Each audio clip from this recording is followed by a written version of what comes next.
Assalamualaikum warahmatullahi wabarakatuh. Alhamdulillahi wa kafa. Wassalatu wassalamu ala rasulillahi al-mustafa wa ala alihi wa sahbihi wa bad wafa. Amma ba'd. Fa ya ibadallah, usi nafsi wa iyyakum bi taqwallahi faqad faza al-muttaqun. Fala tamutunna illa wa antum muslimun. Faqala ta'ala: Ya ayyuhalladzina amanu taqullaha haqqa tuqatih wa la tamutunna illa wa antum muslimun.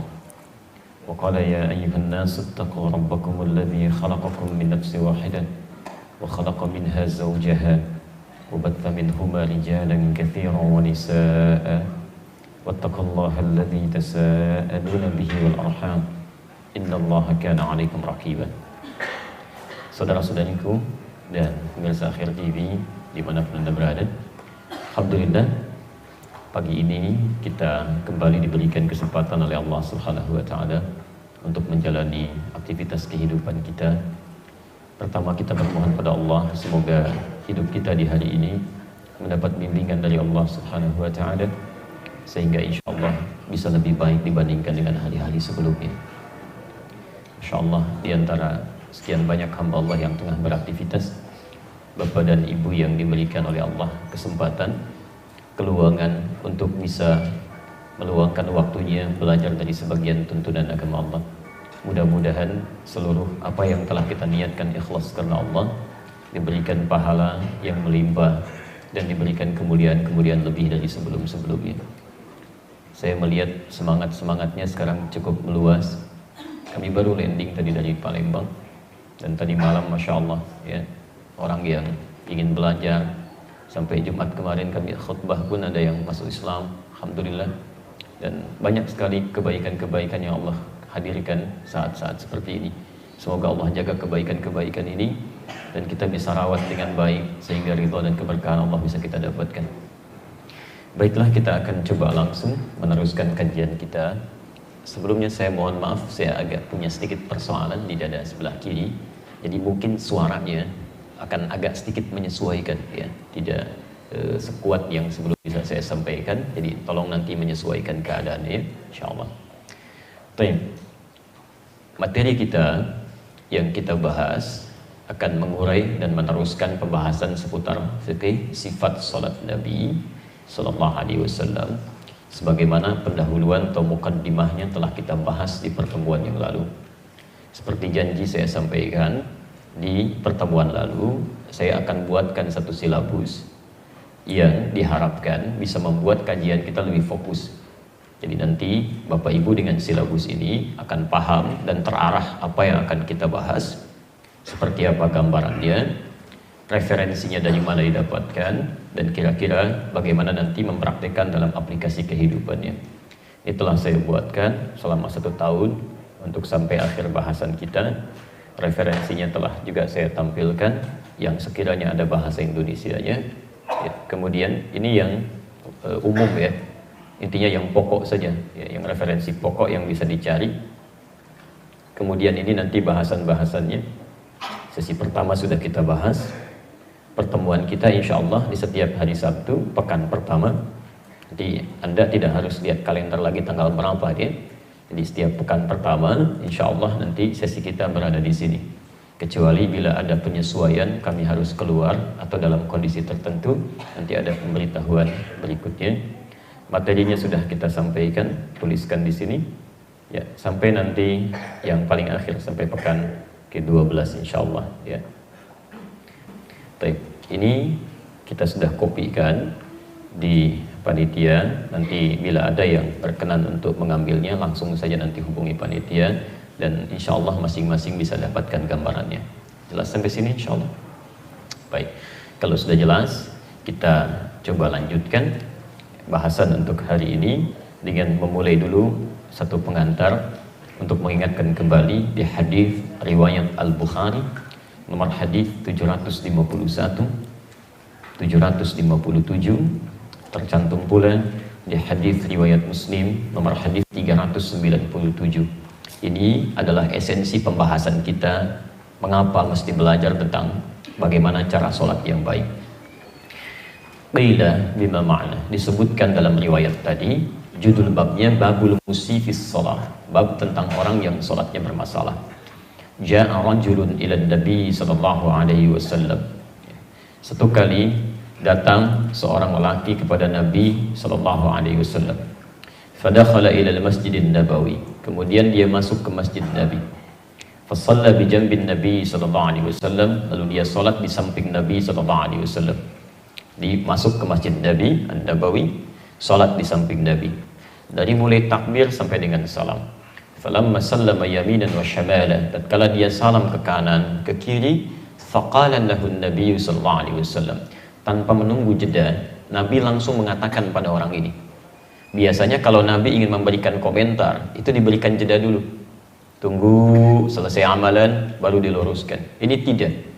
Ini menunjukkan ada sesuatu yang sangat penting yang nggak boleh ditunda. Seketika langsung dikatakan pada orang ini. Kata Nabi, "Shalli fa innaka lam tusalli." Anda sholat lagi karena Anda belum sholat. Padahal dia sudah salam. Baik. Fa'ada sholatan, maka dia mengulang sholatnya, tidak tanggung-tanggung thalatha marat, sampai 3 kali. Tapi setiap dia mengulang dan salam, faqala lahu an-nabiy sallallahu alaihi wasallam mithla ma kana. Nabi sallallahu alaihi wasallam selalu mengulang kalimat serupa. Begitu salam kata Nabi, "Shalli fa innaka lam tusalli." Anda sholat lagi karena Anda belum sholat. Lantas orang itu berkata sampai yang ketiga, "Ya Rasulullah, ma uhsinu ghairah." Ya Rasulullah, saya nggak bisa lebih baik daripada ini. Ini yang saya mampu, dan alimni, tolong ajarkan saya seperti apa yang benar. Maka kemudian faqala lahu an-nabiy sallallahu alaihi wasallam, lalu Nabi sallallahu alaihi wasallam lantas berkata kepada orang ini. Ya. Ingat, jadi ada masalah di sini, ada orang sholat di samping Nabi, di zaman Nabi, di masjid Nabi. Ketika selesai sholat, dia punya masalah. Kata Nabi, sholat kamu bermasalah, tolong ulangi. Sholat lagi. Ada yang tidak benar dalam sholatnya. Jadi Anda bisa bayangkan, zaman Nabi saja, sholat di masjid Nabi, di samping Nabi, karena cara belajar sholatnya keliru, maka sholatnya bermasalah. Kata Nabi, ulangi. Lalu dia katakan, tolong ajarkan saya ya Rasulullah. Maka kata Nabi, faqala lahu an-nabiy sallallahu alaihi wasallam, Nabi sallallahu alaihi wasallam bersabda, "Idza qumta ila shalah." Kalau kamu salatnya ingin sempurna, ingin benar, ya, pertama fasbighul wudu, sempurnakan dulu wudunya. Famastaqbilul qiblah, lalu menghadap ke arah kiblat. Dicontohkan oleh Nabi dari awal sampai dengan akhirnya. Sampai kemudian kita dengar kalimat Nabi tercantum di Al-Bukhari nomor hadis 651. "Shallu kama ra'aitumuni usolli." Salatlah kalian persis seperti melihat saya ini salat.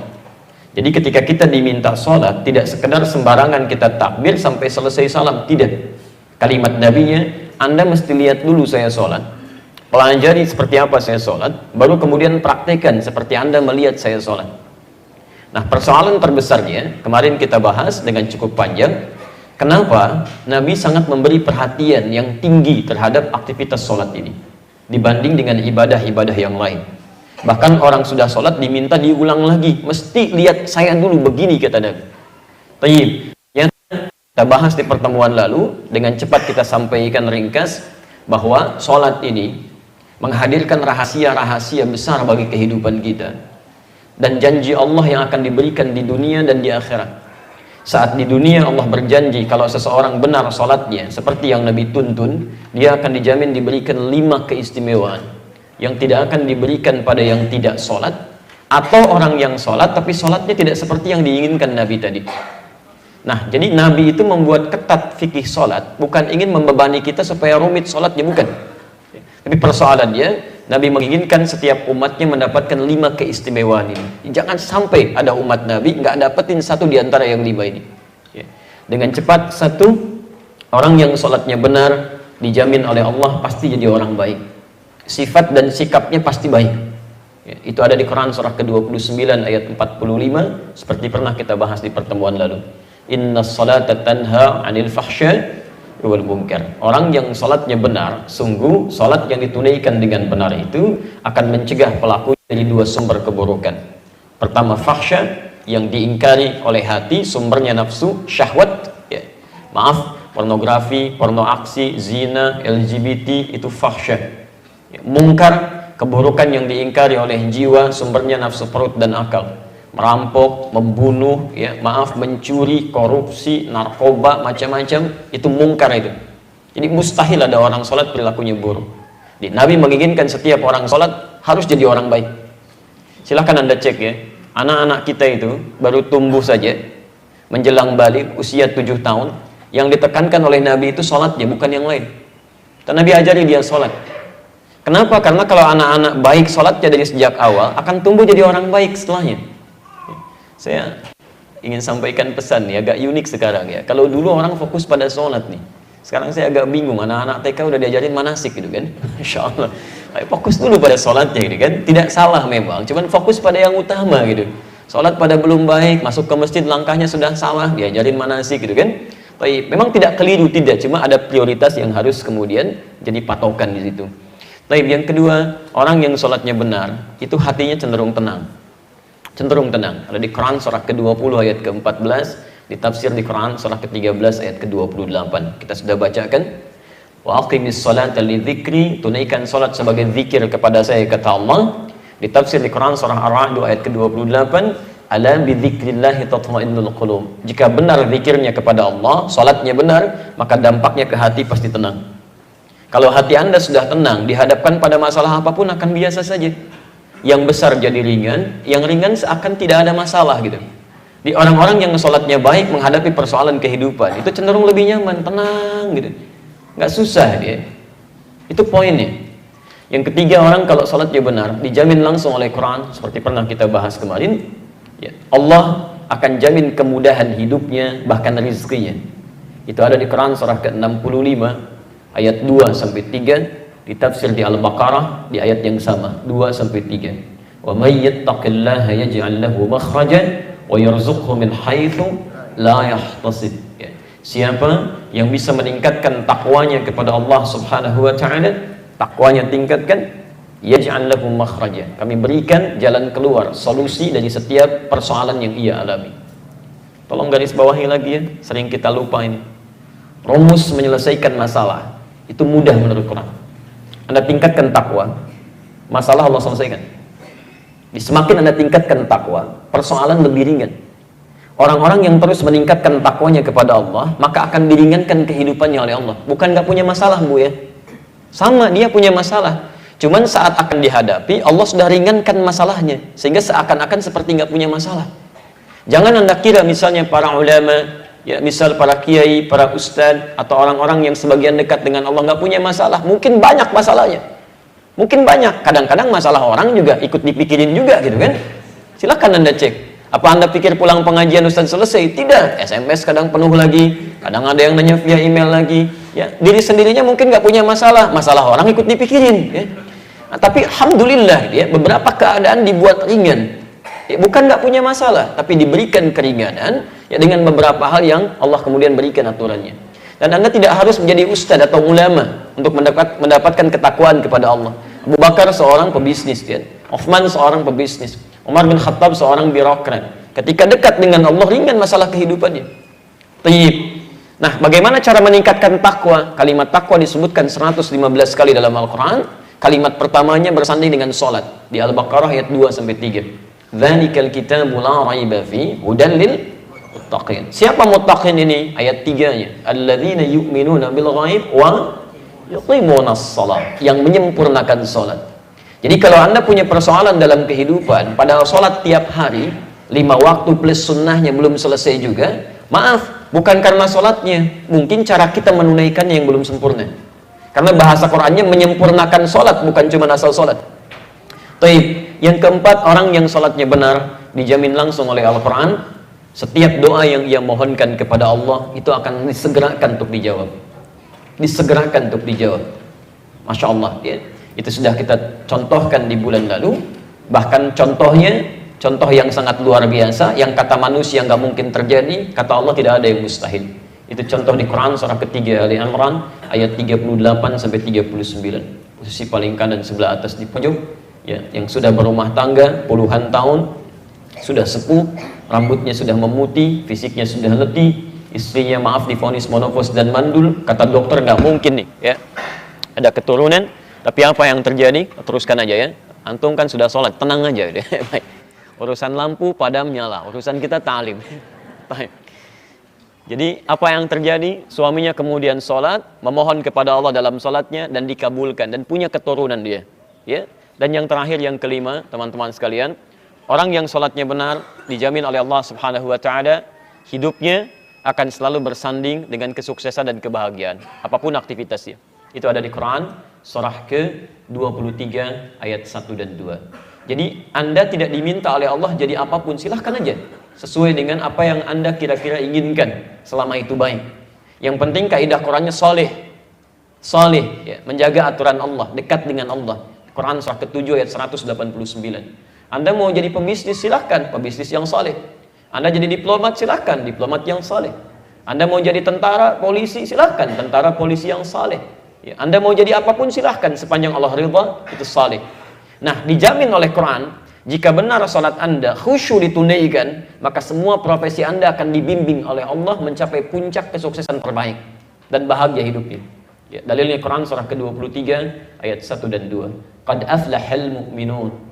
Orang yang imannya benar pasti akan mencapai kesuksesan dan kebahagiaan dalam setiap aktivitas hidupnya. Apa ciri pertamanya?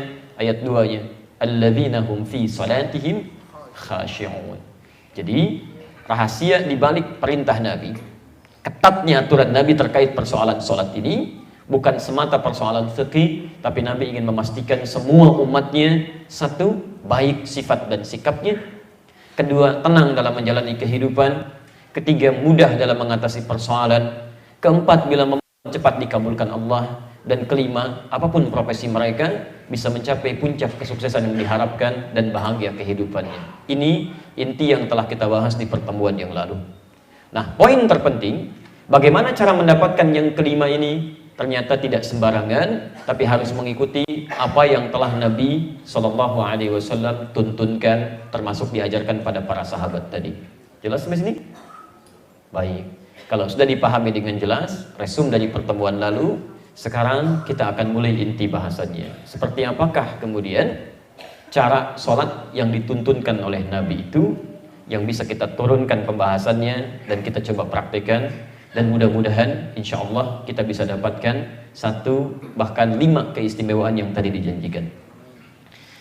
Baik, kita mulai bahasan kita. Bismillah.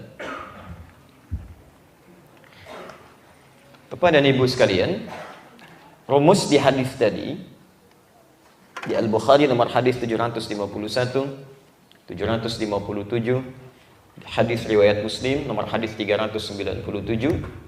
Rumus pertamanya, jika kita ingin menunaikan salat dengan baik, kata Nabi, sallu, dengan di kalimat di Al-Bukhari nomor hadis 651.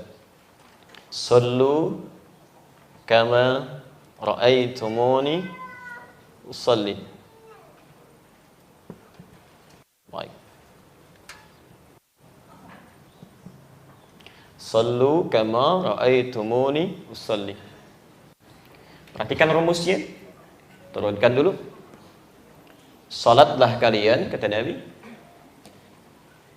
kama ra'aitumuni usalli, sebagaimana kalian telah melihat saya salat. Disingkatnya, kalau kita ingin mendapatkan 5 kemuliaan tadi, maka cara sholat kita mesti melihat dulu bagaimana Nabi menunaikannya. Kita amati dulu dari awal sampai akhir, seperti Nabi pernah ajarkan pada Khalad Az-Zuraiqi yang saya sebutkan kisahnya tadi. Dari situ kita keluarkan, baru kemudian kita coba pelajari dan praktekkan. Jelas di sini? Halo, jelas? Belum, kan belum saya uraikan bagaimana caranya. Ya. Belum saya terangkan, kalau sudah jelas saya tutup, kita pulang nih. Baik, sebentar. Paham insya Allah? Baik. Kenapa antum masih yang ini ya? Baik, sekarang perhatikan. Jadi caranya mesti melihat Nabi dulu seperti apa saat beliau mengajarkan. Nah, sekarang pertanyaannya, ada nggak di antara kita yang pernah lihat Nabi? Baik, ya, di mimpi pun mungkin belum tentu kan?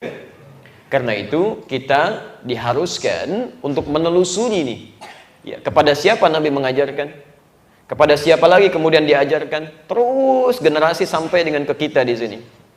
Ya, kita lihat dari orang pernah belajar dari Nabi, mengajarkan pada generasi setelahnya, mengajarkan pada generasi setelahnya, mengajarkan pada generasi setelahnya, sampai ke kita sekarang. Nah, metode ini oleh para ulama dinamakan dengan isnad namanya. Isnad, al-isnad. Cara belajar seperti ini disebut dengan isnad, al-isnad. Al-isnad. Dari kata sanad ya. Saya sering kali uraikan ini dalam beberapa pertemuan. Sanad itu runtutan riwayat yang menyampaikan pada sumber primernya, sumber utama. Misal, Anda menemukan hadis dari Imam Al-Bukhari. Imam Al-Bukhari kan nggak pernah ketemu Nabi, jauh masanya. Tapi beliau mendapatkan dari orang sebelumnya, kemudian dari orang sebelumnya, dari orang sebelumnya sampai kepada Nabi. Nah, ini runtutan riwayatnya disebut dengan sanad. Kalau Anda pelajari runtutan riwayat ini, Anda pelajari, kemudian Anda pahami, Anda praktekkan, maka polanya disebut dengan isnad. Jelas? Nah, jadi ada kaidah yang disampaikan oleh para ulama, kalau salat kita ingin benar, cara ibadah kita ingin baik, maka belajarnya, polanya harus melalui pola ini, al-isnad. Sampai Imam Muslim membuat bab khusus dalam kitab beliau untuk menekankan pentingnya belajar seperti ini. Ya. Antum buka misalnya, ada Sahih Muslim, kalau punya kitabnya, itu ada syarah Imam An-Nawawi, ada 9 jilid, Al-Minhaj. Anda cari yang jilid pertama, halaman 119, bab yang keempat, hadis nomor ke-6, posisi paling kiri sebelah atas. Ya. Kalau mau agak sama dengan saya, kitabnya warnanya yang biru dongker, cetakan tahun 2002. Ya, terbitan Darul Hadis. Saya dulu beli 26 Juli tahun 2006 di Husainiyat belakang Al-Azhar itu. Harganya kalau dikonversi masih murah, 450.000. Paling di kita 750 ribuan ya. 9 jilid pengantar ke surga. Masya Allah. Antum beli handphone jutaan belum tentu dibawa ke alam kubur gitu kan. Ya, kitab hadis cuma 750.000 bakal Anda ke surga nggak Anda miliki. Baik. Nah, dituliskan di situ babul isnad minad din. Babul isnad minad din. Bab belajar agama yang sumbernya sampai ke Nabi, minad din, itu termasuk yang penting ya dalam aturan agama kita. Maksudnya, kalau Anda belajarnya salah, maka praktek beragamanya pun akan keliru. Anda mau sholat, turun perintah sholat, Al-Baqarah 43, si paling kanan di pertengahan. Wa aqimus sholat, tunaikan sholat. Kemudian Anda sholat, tapi cara belajarnya keliru, maka sholat Anda pun akan salah. Karena itu pastikan, kata para ulama, cara belajar kita susuri riwayatnya sampai tersambung kepada Nabi SAW, yang dengan itu bisa dipastikan nyaman menunaikannya, kemudian bisa menjawab saat dipersoalkan, dan bisa dilakukan sesuai dengan tuntunan Rasulullah SAW. Jelas di sini? Baik. Nah, pola ini kita akan turunkan pada pembahasan sholat. Jadi saya mulai dulu turunannya dengan menyampaikan dalil-dalilnya dulu. Karena kita nggak pernah lihat Nabi, kita harus bertanya pada orang yang membawa referensi sampai ke zaman Nabi. Referensi itu yang kita turunkan khususnya dari 2 sumber utama. Satu dari Al-Quran, dan yang kedua dari hadis-hadis Nabi SAW. Sepakat sampai sini? Baik, kalau sepakat, nanti dalam pertemuan lanjutan, saya mohon kalau Bapak Ibu berkenan itu bisa membawa mushaf ya, supaya memudahkan interaksi dan mengecek bagaimana keadaan mushaf yang dimiliki. Jelas? Baik. Atau insya Allah dalam 2 pertemuan berikutnya, insya Allah Bapak Ibu mudah-mudahan sudah menjadi para penghafal Al-Quran. Dan tidak cukup dengan amin, ayo usaha. Bismillah. Saya hapus dulu ya. Bismillah. Tanya. Bismillah. 1, kita mulai.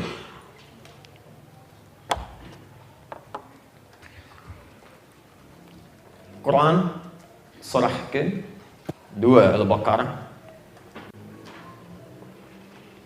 ayat 45 sampai 46, posisi paling kanan, di tengah agak sedikit ke bawah. Sudah. Tuliskan dulu ya. 1, Quran surah ke-2 Al-Baqarah ayat 45 sampai dengan 46. Turunannya Quran surah ke-7 ayat 31. Turunannya Quran surah kedua lagi ayat 156. Turunannya Quran surah kelima ayat ke-6. Posisi paling kiri sebelah atas. Baik. Ini bagian pertama. Hadisnya hadis riwayat Abu Daud nomor hadis 666. Kita langsung ke sini. Hadis riwayat Imam Muslim nomor hadis 243. Bisa saya baca ulang. Riwayat dari Umar bin Khattab radhiyallahu taala anhu. Kemudian hadis riwayat Al-Bukhari. Nanti kita bacakan. Nomor hadis 135. Ini redaksi yang sama ada di hadis Muslim. Nomor hadis 255. Selanjutnya hadis riwayat Al-Bukhari. Nomor hadis 159. Riwayat yang sama ada di hadis Muslim.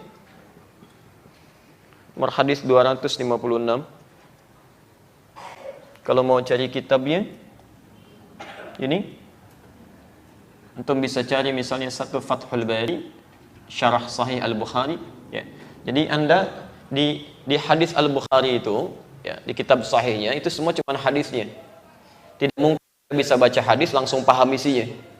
Nah, ada penjelasannya dari ulama yang kredibel, yang mensyarah namanya, menjelaskan maksud-maksud hadisnya. Kitab terbaik untuk syarah Al-Bukhari itu namanya Fathul Bari. Ya, Fathul Bari fi Syarah Sahih Al-Bukhari karya Ibnu Hajar Al-Asqalani. Sudah ada terjemahan bahasa Indonesianya dan jilidnya sama jumlahnya, 18 jilid.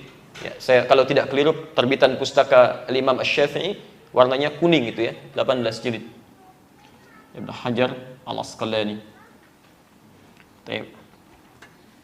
Jadi di juz yang pertama halaman 214 pembahasan ini. Ini yang di kitab asli.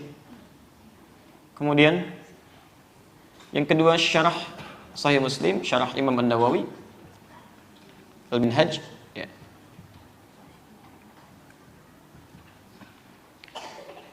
Di jilid yang ketiga halaman 95. Ya. Ini sumber yang kita coba bahas, ini turunan hadisnya, ini ayatnya. Nanti kalau dipertanyakan di mana kita bisa baca itu, ini dua turunan termasuk yang saya tuliskan di silabus yang kita pelajari. Baik, paham insyaallah? Baik, saya baca ulang ya, dari sini baru kemudian kita coba pelajari. Bismillah. 1, kita akan mulai dari Quran surah kedua Al-Baqarah ayat 45 sampai 46. Turunan ayatnya, turunan itu tafsir dari penjelasan ini ada di Quran surah ke-7 ayat 31, Quran surah kedua ayat 156, Quran surah ke-5 ayat ke-6, Quran surah ke-5 Al-Maidah ayat yang ke-6, posisi paling kiri sebelah atas. Penjelasan ini, ayat ini ada di turunan hadis berikut. Sebagian hadisnya ada di Abu Daud nomor hadis 666, hadis Muslim nomor hadis 243. Baik, riwayat Umar bin Khattab radhiyallahu taala anhu. Al-Bukhari nomor hadis 135. Kemudian ada redaksi yang sama di hadis Muslim nomor hadis 255 dari Hamran, ya, khadimnya atau pembantunya sahabat Utsman bin Affan radhiyallahu taala anhu. Kemudian selanjutnya di Al-Bukhari nomor hadis 159 dan di hadis Muslim nomor hadis 256. Kira-kira materi kita sampai sini. Jadi saya turunkan dalil yang sesuai limit waktu kita untuk kita kaji. Baik. Sudah siap? Kita mulai? Bismillah. Quran surah kedua Al-Baqarah ayat 45 sampai 46. Bismillah. Wasta'inu bis-sabri was-shalah. Perhatikan kaidahnya, kita akan memulai salat seperti Nabi tadi tunjukkan, tapi cara memulai salat ini dibuka oleh Al-Quran dengan pembukaan yang meminta kita untuk fokus betul. Wasta'inu bis-sabri was-shalah. Dan jika Anda memiliki persoalan dalam kehidupan, maka mintakan solusinya. Awas, tolong fokus ya. Ini kaidah utama di Quran. Ya, Allah menyampaikan kalau Anda sedang diuji dengan masalah, pilihannya cuma satu. Cuma satu. Ya. Memohon kepada Allah solusi, bukan mengeluh. Ingat, kalau sedang punya masalah, jangan mengeluh, karena tidak ada ayat di Quran untuk mengeluh. Kalau ada satu ayat saja untuk mengeluh, insya Allah saya orang pertama yang akan mempraktekannya. Betul, nggak ada ayat di Quran tentang keluhan. Jadi kalau Anda sedang punya persoalan dalam hidup, jangan mengeluh, karena mengeluh hanya menambah persoalan. Jadi terima, ingat, terima dengan sabar. Bisabri, terima dengan sabar. Ingat ya, saya sering sampaikan kalimat ini. Kaidah masalah di Quran itu diikat dengan dua ayat utama. Ayat pertama ada di Al-Baqarah ayat 286. Kaidahnya berbunyi, la yukallifullahu nafsan illa wus'aha. Jelas, la yukallifullahu nafsan illa wus'aha. Allah tidak mungkin memberikan ujian persoalan hidup pada seseorang kecuali ia mampu mengatasinya. Mustahil Allah menguji di luar batas kemampuan kita. Mustahil itu. Jadi ketika Anda diuji dengan masalah, itu tandanya Anda mampu mengatasinya. Di sebesar apapun masalahnya. Anda hadir sekarang di masjid ini, di rumah Allah, sedang punya masalah, beratnya luar biasa misal. Itu tandanya cuman Anda yang bisa mengatasinya. Karena itu tidak dititipkan kepada hamba yang lain, karena cuman Anda yang mampu, yang lain tidak. Mungkinlah. Karena itu mustahil Allah titipkan pada yang lain. Ya, mustahil. Jadi diberikan kepada kita karena kita mampu mengatasinya. Karena itu berbahagialah karena kita yang terpilih, yang lain belum dipilih. Karena cuman kita yang mampu. Jelas ya? Tapi jangan berlebihan dalam melampiaskan atau meluapkan kebahagiaan. Sedang punya masalah, ceklik, alhamdulillah saya yang diuji, yang lain tidak. Cuman saya memang yang mampu, misal gitu kan. Nah itu berlebihan, ya, itu berlebihan. Jadi ketika Anda dapatkan itu, satu, yakini bahwa setiap persoalan itu pasti ya, tidak mungkin dititipkan kecuali kita punya kemampuan mengatasinya. Yang kedua kaidahnya diikat di surah Al-Insyirah itu. Jelas itu. Ya, inna ma'al usri yusra. Jelas, bahkan ditegaskan nanti sifat Allahnya di Quran surah kedua Al-Baqarah ayat 185. Posisi paling kiri di pertengahan itu. Yuridullahu bikumul yusra wala yuridu bikumul usra. Kaidah kedua, inna ma'al usri yusra. Seberat apapun persoalan, kata Allah, akan selalu ada solusinya. Tolong tanamkan di benak kita kaidah itu. Yang pakai itu orang lain. Yang pakai orang lain, padahal yang punya kaidahnya kita. Kata Al-Quran, setiap ada masalah, pasti ada solusinya. Nggak ada masalah yang nggak ada solusinya itu. Jadi ketika Anda punya persoalan, yakinkan pada jiwa. Paling gampang begini, pasti selesai. Itu aja. Minimal akan memberikan ketenangan itu. Itu silahkan Anda tanyakan pada pakar psikolog misalnya, ya, pada pakar-pakar yang terkait dengan perilaku dan sebagainya. Ketika kalimat itu dihadirkan dalam jiwa, minimal ada ketenangan dalam jiwa kita. Ada masalah, insya Allah selesai. Paling beres. Ya. Walaupun solusinya belum tiba, tapi minimal hati kita bisa tenang di situ. Jelas di sini? Baik, jadi ini bagian pertama. Nah, ternyata Allah tidak mendiamkan sampai situ. Maaf, wasta'inu bis-sabri. Jika Anda punya persoalan, terima dengan sabar. Cara sabarnya tadi, yakinkan bahwa kita bisa atasi, selalu ada solusinya. Bahkan kata Nabi, bahkan penyakit pun kata Nabi akan selalu ada obatnya, kecuali kematian. Ya, kecuali kematian. Baik, setelah itu lanjutkan. Wassalam. Dan mintakan kepada Allah solusinya lewat sholat. Lewat sholat. Jadi Allah nggak mungkin membiarkan orang punya masalah bahkan sampai besoknya. Jadi saat Anda dipanggil sholat, itu salah satu fungsi sholat yang pernah saya jelaskan di pertemuan lalu. Salah satu fungsinya kalau benar kita menunaikannya, itu kita mohonkan kepada Allah solusi dari persoalan yang kita bawa dalam sholat. Begitu Anda memohon, selesai persoalan kita. Selesai. Makanya semua nabi-nabi sejak zaman dulu, orang-orang saleh itu kalau punya masalah dia kemudian sholat, selesai masalahnya. Silakan Anda cek ya. Nabi Zakaria punya masalah, masalahnya pelik luar biasa. Kata orang nggak mungkin punya keturunan, divonisnya mustahil. Beliau sholat dikabulkan oleh Allah, punya keturunan. Quran surah ketiga ayat 38 sampai 39. Nabi Musa sholat, ya. Bahkan Nabi Ismail, kakek Nabi itu yang ke-29, memerintahkan keluarganya untuk sholat. Ayo sholat kalian. Wa'mur ahlahu bis sholat. Ya, beliau perintahkan keluarganya untuk sholat di surah Maryam itu. Ya, Nabi Zakaria sholat, Nabi Ismail sholat, Nabi Ibrahim sholat, Nabi Nuh sholat, semua sholat. Dan uniknya setiap punya masalah, kemudian sholat, selesai persoalannya. Makanya nanti di Abu Daud nomor hadis 649, hadis qudsi itu, Allah sudah berjanji pada kita. Idza qala al-'abdu iyyaka na'budu wa iyyaka nasta'in. Setiap hambaku berkata dalam sholatnya, iyyaka na'budu. Ya Allah, sekarang kami menyembahmu dalam sholat. Wa iyyaka nasta'in. Dan sekarang kami punya masalah, ya Allah. Kami hanya mohon solusinya darimu saja. Qala Allah azza wa jalla, langsung dijawab kalimat oleh Allah seketika. Hadza baini wa baina 'abdi. Ini perjanjian antara aku dengan hambaku. Perjanjian. Wali 'abdi ma sa'al. Dan bila hambaku benar salatnya, apapun yang dia minta sekarang, aku akan kabulkan. Apapun yang dia minta sekarang, aku akan kabulkan. Itu kaidahnya. Tapi apakah setiap salat yang ditunaikan bisa menghadirkan suasana itu? Belum tentu. Karena Quran pun meneruskan kemudian ayatnya. Perhatikan kalimatnya. Wa innaha lakabiratun. Dan sungguh salat yang diperintahkan itu tidak mudah dikerjakan. Cukup berat. Cukup berat. Yang paling menarik begini. Coba perhatikan di situ. Jika Anda punya masalah, kata Allah, ya, terima dengan apa tadi? Sabar. Baik, ini. Kemudian minta lewat salat. Perhatikan, ada dua hal yang disandingkan di sini. Sabar plus salat. Perhatikan, fokus sebentar. Saya mau tanya, sabar itu ringan atau berat? Berat, Masya Allah. Dari mana taunya? Oke, di Quran surah kedua Al-Baqarah ayat 156, posisi paling kiri sebelah atas. Ya. Itu rinciannya, perhatikan rinciannya. Kalau Anda baca dari ayat 155-nya, walanabluwannakum bisyai', setiap orang hidup pasti kami uji dengan berbagai persoalan kehidupan.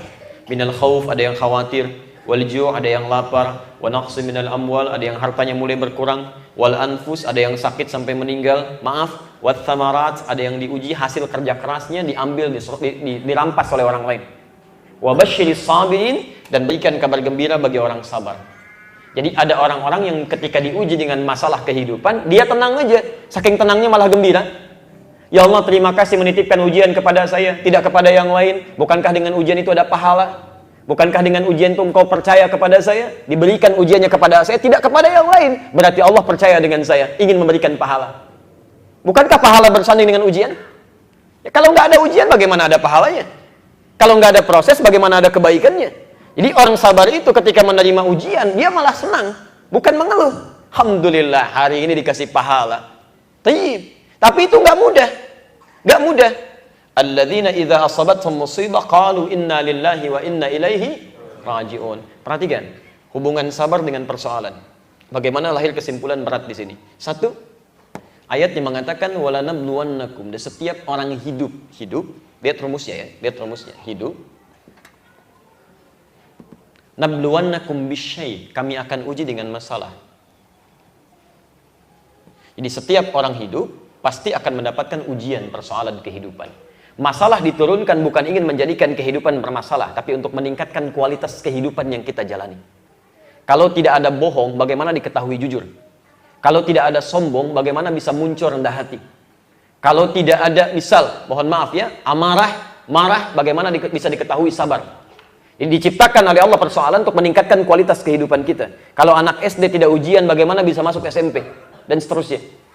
Tapi poinnya adalah, masalah ini ternyata rumusnya akan selalu bersanding dengan kehidupan. Jadi sepanjang orang hidup pasti punya masalah. Tidak ada orang hidup yang tidak punya masalah. Pasti minimal sekecil apapun pasti punya masalah. Termasuk mohon maaf, Anda sekarang tenang-tenang, nyaman, belum tentu nggak punya masalah itu. Mungkin di rumah ada yang belum selesai, di kantor ada yang belum tuntas. Rumusnya, sepanjang hidup pasti punya masalah. Persamaan terbaliknya, orang yang tidak ingin punya masalah, itu tandanya tidak ingin hidup. Masalah selesai kalau sudah meninggal, selesai. Jadi kalau Anda tidak ingin punya persoalan, artinya sudah tidak ingin hidup. Karena hanya mengakhiri kehidupan, selesai persoalan hidup. Jelas di sini? Tapi bukan berarti bunuh diri ya, itu salah. Itu menambah lagi persoalan kehidupan. Jelas ya? Nah, sekarang fokus sebentar. Saya mau tanya dulu. Anda mau punya masalah atau tidak punya masalah? Halo? Ingin punya masalah atau tidak ingin punya masalah?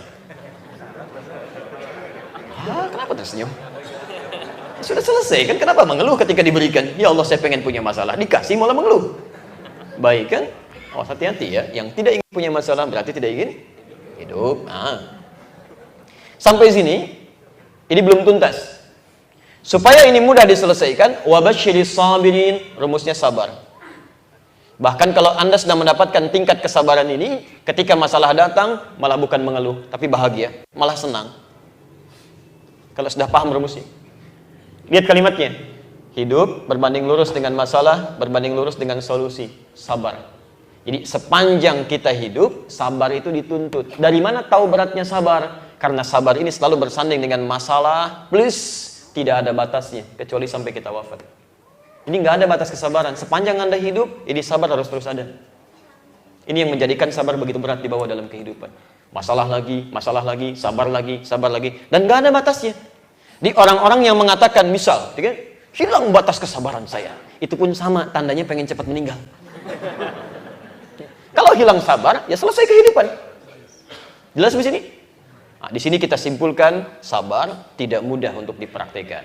Tapi ketika sabar disandingkan dengan sholat, ini yang mau saya jelaskan. Ketika sabar disandingkan dengan sholat di Quran surah kedua ayat ke-45 ini, tiba-tiba oleh Allah kalimat sabarnya dihilangkan, dimunculkan dengan kata ganti menunjuk pada sholat, dan disebut lebih berat dibandingkan dengan sabar. Lihat kalimatnya, wasta'inu bis-sabri was-shalah. Wa innaha, dan sholat itu. Kalau kalimat normalnya harusnya wa innahuma, karena yang disebutkan sebelumnya dua, sabar dan sholat. Harusnya Allah mengatakan begini, dan sabar dan sholat itu tidak mudah dikerjakan. Tapi yang satu dihapus oleh Allah, sabar tidak disebutkan, kata gantinya hanya menunjuk kepada sholat. Wa innaha, dalam kalimat bahasa Arab seperti ini memiliki rumus seperti ini ingin menyampaikan pesan bahwa ada perbandingan di situ. Dari dua hal yang dibandingkan oleh Allah, jika yang satu dihapus, itu tandanya yang dihapus lebih ringan dibandingkan dengan yang dimunculkan. Seakan-akan Allah ingin katakan begini, hei, setiap punya masalah, bersabar ya, minta lewat sholat. Keduanya memang berat, cuman sholat lebih berat dibandingkan dengan sabar. Lebih berat dibandingkan dengan sabar. Apa yang menyebabkan sholat lebih berat dibandingkan dengan sabar? Jawabannya ada di Abu Daud nomor hadis 666.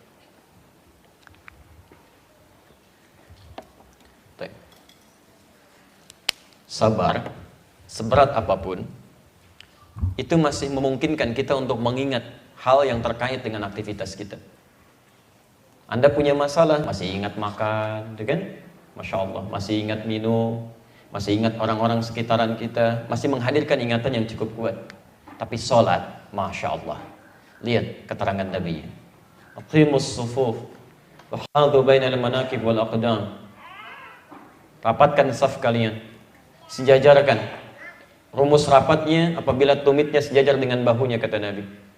Kemudian setelah itu ada yang cukup menarik. Wala tadharu furjatin lisyaitan. Jangan biarkan setan masuk di celah-celah orang yang sholat. Di celah-celah. Jadi ketika Anda membentuk saf, itu setan berusaha masuk nih. Lihat fokus ya. Setan berusaha masuk. Begitu dia masuk, kata Nabi, walayyinu bi'aidi ikhwanikum. Rapatkan saf dan ringankan orang untuk mulai bertakbir. Saat bertakbir itulah kemudian fayaqulu uzkur kada uzkur kada. Saat Anda mulai bertakbir, setan mulai mengatakan, ingat ini ya, ingat itu ya. Sebelum takbir Anda biasa saja. Kalau nggak percaya silahkan praktekkan. Sebelum takbir itu tenang-tenang aja. Tapi Masya Allah, setelah bertakbir, baik orang yang punya masalah ataupun orang yang merasa tidak punya masalah, itu keadaannya akan sama. Kalau sabar cuma dihinggapi pada orang yang punya masalah. Tapi kalau sholat akan menimpa pada orang yang merasa punya masalah, plus pada orang yang merasa tidak punya masalah. Semuanya rata. Begitu dia takbir, kata setan, uzkur kada, ingat ini ya, ingat itu ya. Makanya ketika Anda mulai mengatakan Allahu Akbar, itu akan muncul di benak kita hal-hal yang bahkan tidak ingin Anda ingat. Tak percaya silahkan. Lisannya Allahu Akbar, tapi di kepalanya, handphone ada di mana, apa yang belum dijawab, jemuran belum diangkat, hari ini kajian jadi apa enggak, gitu. Macam-macam muncul. Bahkan puncaknya, hatta la yash'ural musalli kam raka'atan yusalli. Ada orang yang sampai tidak sadar berapa rakaat sedang menunaikan sholatnya. Ada. Padahal kalau ditanya, sedang punya masalah enggak? Enggak. Masya Allah. Hidupnya tenang-tenang saja, masalahnya ringan. Tapi ketika sholat jadi bermasalah gitu. Itu yang menjadikan sholat bisa lebih berat dibandingkan dengan sabar. Jelas di sini? Tapi karena ada setan khusus memang yang menghadirkan persoalan ketika sholat. Namanya khanzab. Nanti kita akan bahas. Khanzab, ya. Taib. Anda harus belajar bagaimana cara menghindarinya, karena dia akan mulai datang kerjasama dengan setan lain, menggoda mulai wudhu. Temannya Walhan namanya. Ya. Nanti saya akan urutkan tentang nama-nama setan ya, supaya diketahui dan diwaspadai. Dan mohon maaf kalau namanya ada yang mirip-mirip, cepat rubah itu. Ya, cepat langsung rubah, itu bisa bermasalah. Taib. Ada setan wudhu, Pak, ada namanya Walhan, sering memberikan was-was. Ya, silakan, pasti terjadi itu. Tidak sedikit orang habis wudhu suka was-was. Saya batal enggak? Kan ada apa enggak? Masih punya wudhu atau enggak? Itu walhan tuh.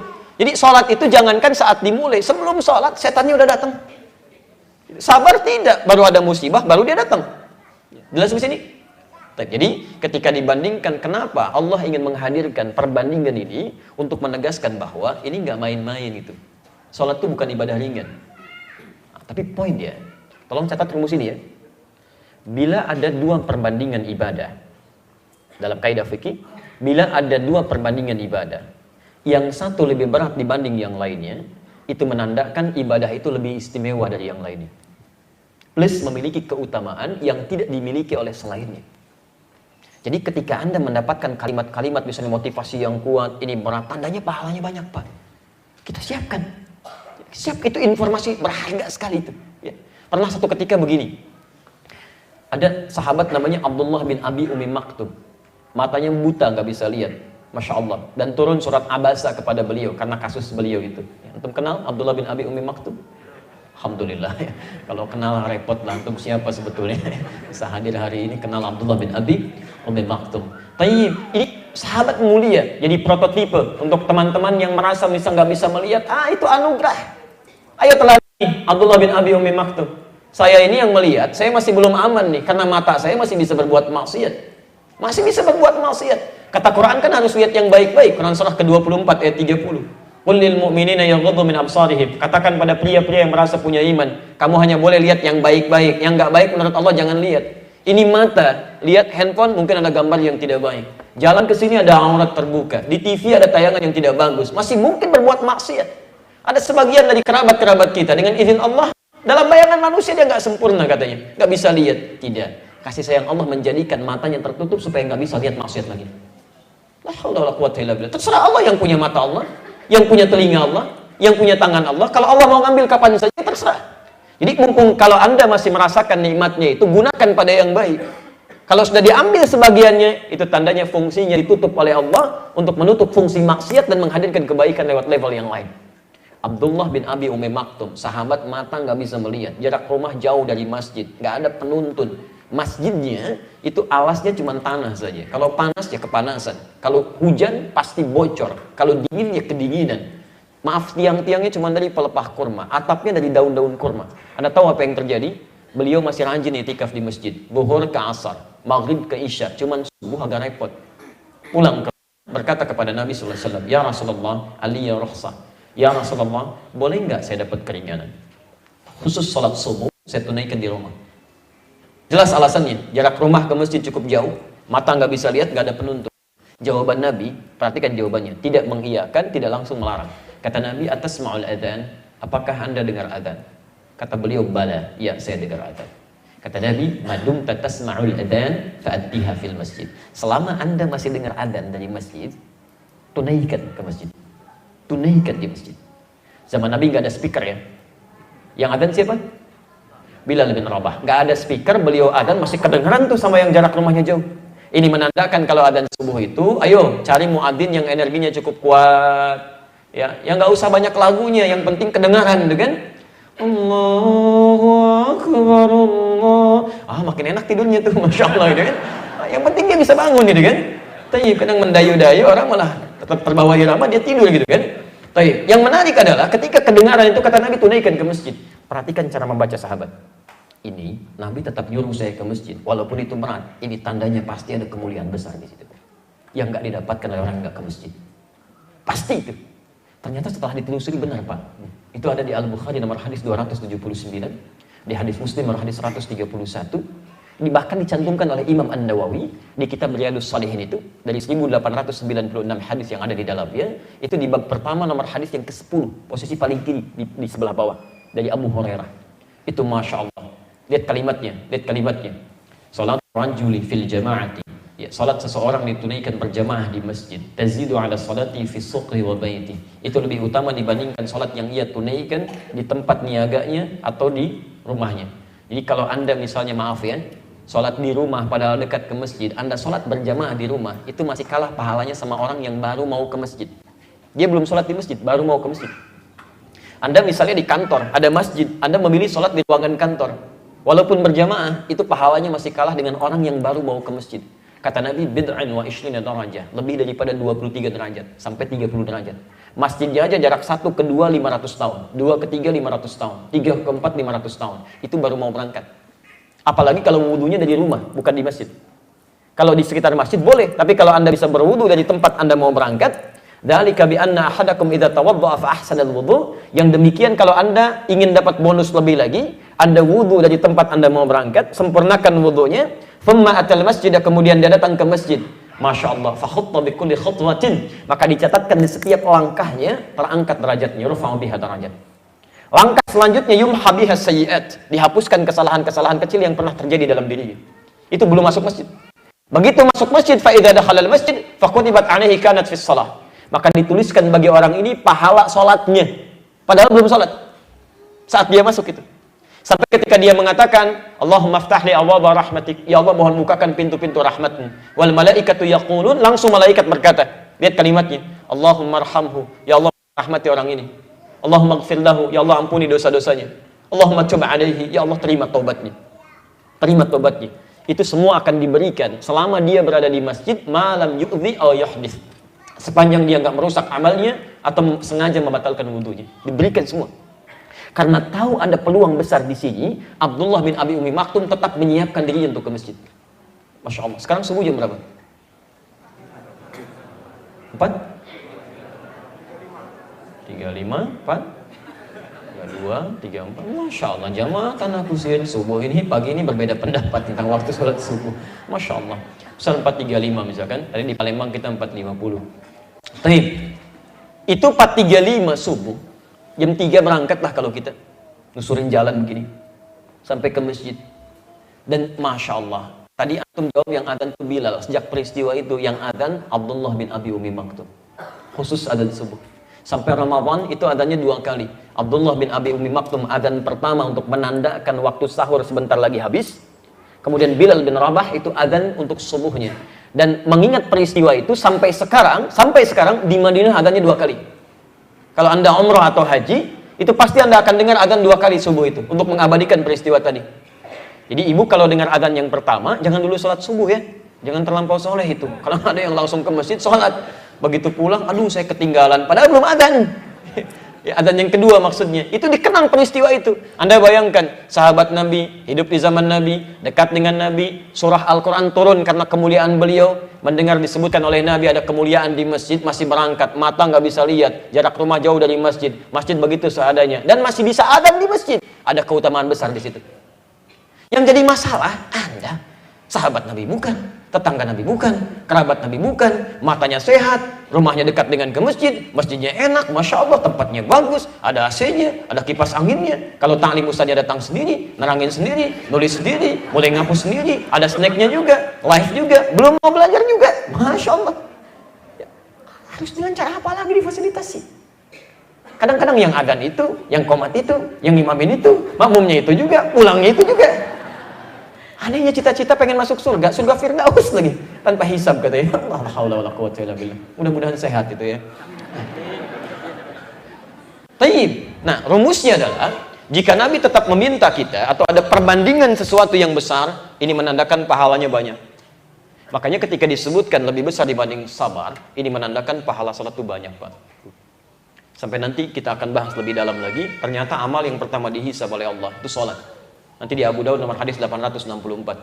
Inna awwala ma yuhasabu bihil abdu yaumal qiyamati as-shalah. Maaf ya, Anda walaupun ratusan kali umrah, salat Anda bermasalah, umrahnya nggak akan ada nilainya. Yang diuji pertama kali salatnya. Jika bagus, indikasi amal yang lain bagus. Jika bermasalah, yang lain pasti ada persoalan. Nah, karena itu, maaf, ya Allah, bagaimana supaya salat ini jadi ringan saat ditunaikan? Baik. Teruskan ayatnya, kita mulai inti pembahasan kita.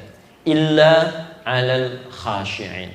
Salat ini akan berat ditunaikan lebih daripada mengemban sabar dalam kehidupan, kecuali bagi orang khusyuk. Khusyuk. Masya Allah. Illa 'alal khashi'in, kecuali bagi orang khusyuk.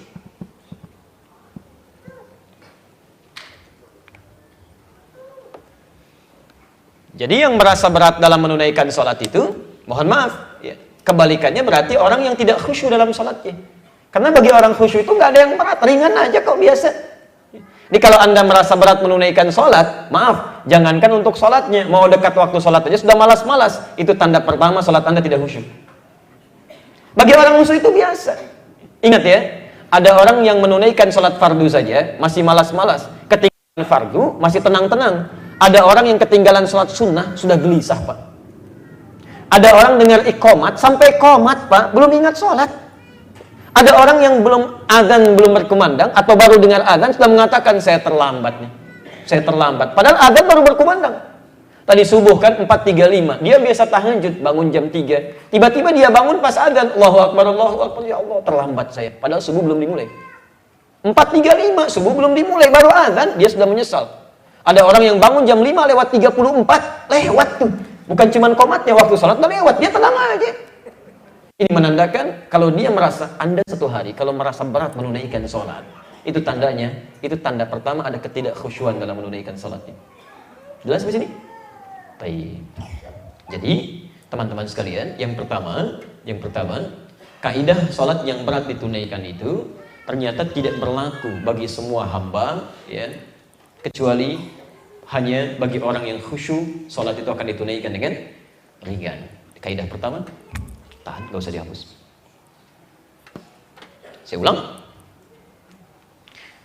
Maaf, sholat tadi berat atau ringan? Tuh kan belum khusyuk tuh. Sholat berat. Baik, kecuali bagi orang yang khusyuk. Baik. Menilai masing-masing saja ya. Kalau masing-masing sudah merasa nyaman dengan sholat, itu tanda pertama dan nikmat pengantar kehusyuan. Baik, keluarkan rumusnya. Fokus, keluarkan rumusnya. Dari sini kita bisa ketahui dari uraian Quran ini, ternyata kalau kita ingin ringan sholatnya, ingin khusyuk dalam sholatnya, ternyata proses khusyuk itu tidak dimulai saat sholat, tapi dimulai sebelum sholat. Pernah sholat.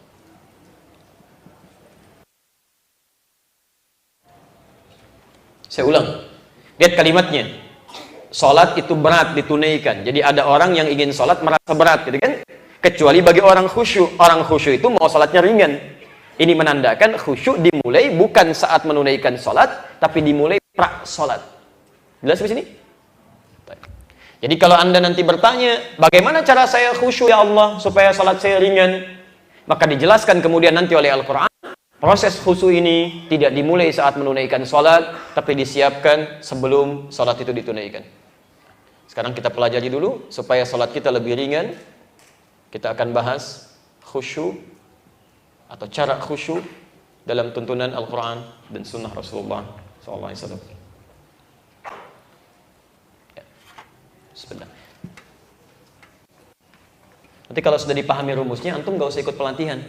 Ya, sekarang banyak pelatihan-pelatihan khusyuk dalam sholat, nggak apa-apa, silahkan ikuti, dapatkan ilmunya. Tapi sebetulnya teorinya sudah jelas di sini.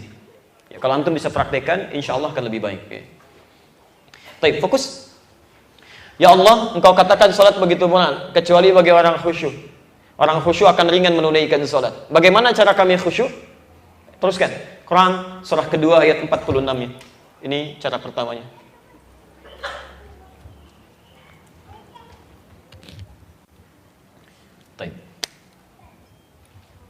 Satu, alladzina yadhunnuna annahum mulaqu rabbihim. Alladzina yadhunnuna annahum mulaqu rabbihim. Orang khusyuk itu satu, yaitu orang yang sebelum sholat. Orang yang sebelum sholat. Ingat, bukan saat sholat ya. Fase pertama yang pra sholat. Orang yang sebelum sholat sudah menyiapkan diri,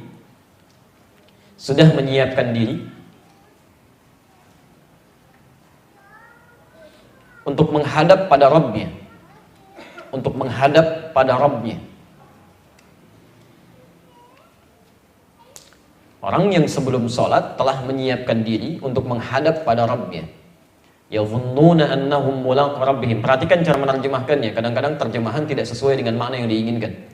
Ya. Di situ kan disebutkan menduga bertemu dengan Allah. Ya, dhann itu punya 3 arti. Ya, bisa dugaan biasa, bisa dugaan kuat, bisa punya keyakinan. Kadang-kadang yakin disebut dengan dhann. Ya, kalau terlampau yakin disebut baru dengan kalimat al-yaqin. Nah, sekarang fokus, perhatikan. Keterangan Al-Quran, orang khusyuk itu bedanya, kelihatan tandanya sebelum dia menunaikan sholat. Jadi sebelum dia menunaikan sholat, dia sudah punya persiapan. Dia merasa nih, saya akan menghadap Allah sekarang. Harus punya persiapan nih. Saya kasih ilustrasi begini ya. Saya kasih ilustrasi nih. Jam 9 nih. Ada undangan makan siang nih. Ya, insya Allah ba'da dhuhr. Ya, jam 1 itu ya, ada undangan makan siang kita, Bapak dan Ibu sekalian, dari salah satu tokoh ya, di Jakarta. Insya Allah undangan terbuka. Kalau misalnya saya ajak Bapak Ibu juga mungkin bisa ya untuk bisa hadir di situ. Kira-kira kalau ada undangan dari salah satu tokoh, ada ajakan, kemudian kita diajak makan, antum perbaiki penampilan nggak? Perbaiki, baik ya. Baik, cuci muka nggak? Cuci muka, perbaiki, bagus ya. Maaf, ini cuma contoh ya, cuma contoh, bukan beneran ya. Cuma contoh aja, nggak ada undangannya, tapi saya cuma kasih ilustrasi. Kan di awal saya bilang ada ilustrasi gitu kan. Baik, saya mau diundang jam 12 gitu kan, antum mau saya ajak, antum perbaiki ya. Baik, perbaiki penampilan. Baik, bahkan undangan yang dari manusia, ya ada resepsi pernikahan, ada undangan macam-macam, bajunya begitu bagus, bahkan baju terbaru dipakai, sepatunya disemir dulu, undangan dari manusia. Yang belum tentu memberikan apa yang Anda harapkan. Belum tentu memaafkan kesalahan yang pernah dilakukan. Nah, sekarang bandingkan ketika diundang oleh Allah Subhanahu wa taala, persiapan apa yang sudah Anda siapkan pada zat yang telah berjanji untuk mengabulkan segala permintaan Anda, memaafkan segala kesalahan Anda, mengampuni segala dosa-dosa Anda. Anda diundang oleh manusia saja yang belum tentu mengabulkan permintaan kita, persiapannya begitu bagus. Bahkan Masya Allah, kalau diundang pejabat tertentu, atasan tertentu, kata-kata juga diatur dulu. Bagaimana supaya jelas kalimatnya, bagaimana supaya tampilnya saya mengesankan, bagaimana supaya dilihat karismanya muncul dengan kebaikan. Bertemu manusia bisa sedemikian Anda perfeksionisnya. Maka bagaimana ketika bertemu dengan Allah? Orang khusyuk akan lebih daripada itu. Makanya diturunkan di Quran surah ke-7 ayat "Inatakum", kenakan pakaian terindahmu. Coba lihat kalimatnya, pakaian terindah. Itu sindiran halus di Quran. Antum Masya Allah memenuhi undangan manusia, pakaian begitu indah, disiap-siapkan bagus. Memenuhi undangan Allah di tempat terbaik di muka bumi, pakaian kita begitu-begitu aja. Coba cek. Bahkan ironisnya, mohon izin. Lihat, coba bandingkan. Orang mau musyrik saja, pakaiannya bagus-bagus. Mau musyrik. Ada yang pakai jas, ada yang pakai kebaya, Masya Allah, ada yang pakai batik, anaknya dibawa, rambutnya kepang 2, bawa makanan macam-macam, gembiranya luar biasa. Orang mau musyrik gembira pakai pakaian bagus. Antum yang sudah dikasih iman, dipanggil ke tempat yang memberikan iman, Masya Allah, pakaian begitu-begitu aja. Pakaian bola sama dengan pakaian sholat, Masya Allah, belakangnya nomor 9, malaikatnya sampai bingung. Kalau nggak percaya coba deh siapkan ya. Kalau nggak percaya silahkan antum siapkan pakaian sholat nih, pakaian yang terbaik, laki-laki pakai minyak wanginya, kan? Hadirkan yang paling indah, itu akan lain suasananya dengan menggunakan pakaian ala kadarnya. Silahkan cek, pakai nih sholat pakai kaos oblong, sekedar menutupi aurat, bandingkan dengan pakaian yang lebih baik dibanding itu, cara sholatnya akan lain, takbirnya juga akan enak. Begitu takbir Allahu Akbar, nikmat. Nggak percaya silahkan Pak, begitu zuhur hadirkan suasana tadi, khudhu zinatakum 'inda kulli masjid, pakai pakaian terbaik. Allah yang kita hadapi. Yang kedua, antum katakan tadi, Masya Allah ya, ada yang cuci muka dulu, ada yang mandi dulu, ada yang macam-macam dulu. Bertemu dengan Allah, persiapan kita tambahkan. Quran surah ke-5 ayat ke-6. Nanti kita bahas turunannya. Sudah. 1, siapkan pakaian terbaik.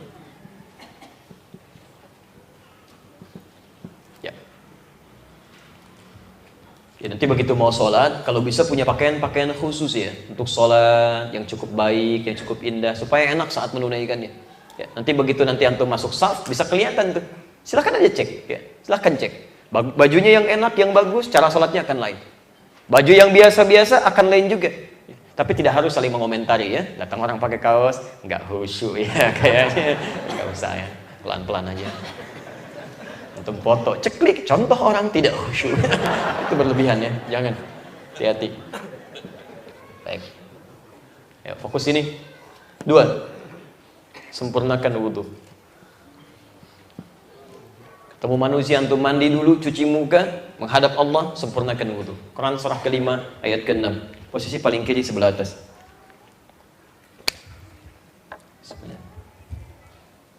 Saya agak cepat sedikit ya. Ya ayyuhalladzina amanu. Hei orang-orang yang telah merasa punya iman dalam dirinya. Hati-hati.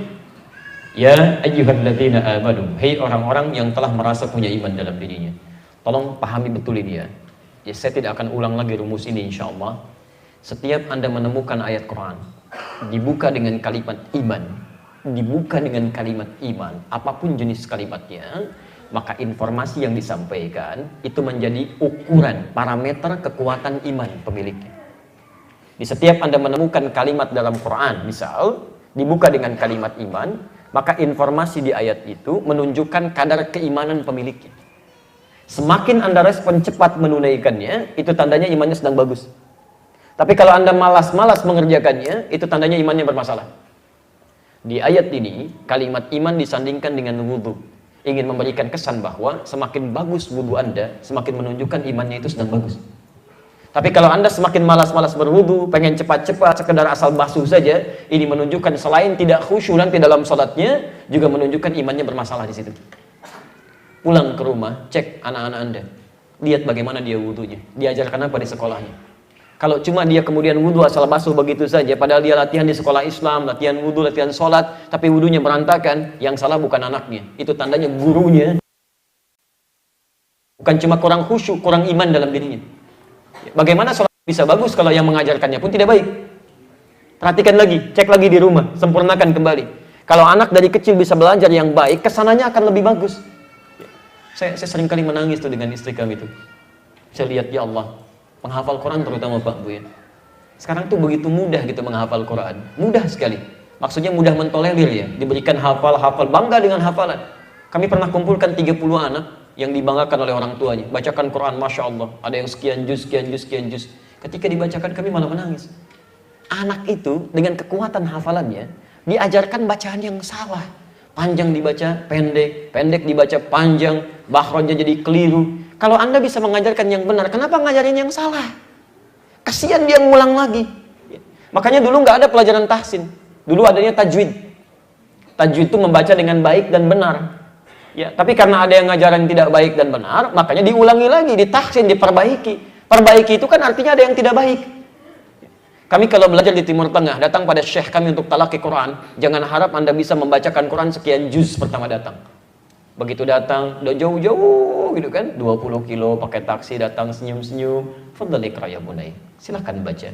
Alif lam mim. Masya Allah. Hasbuk udbukrah. Masya Allah. Cukup ya. Balik lagi besok sini. Gitu. Ada yang baru ta'awudz malah.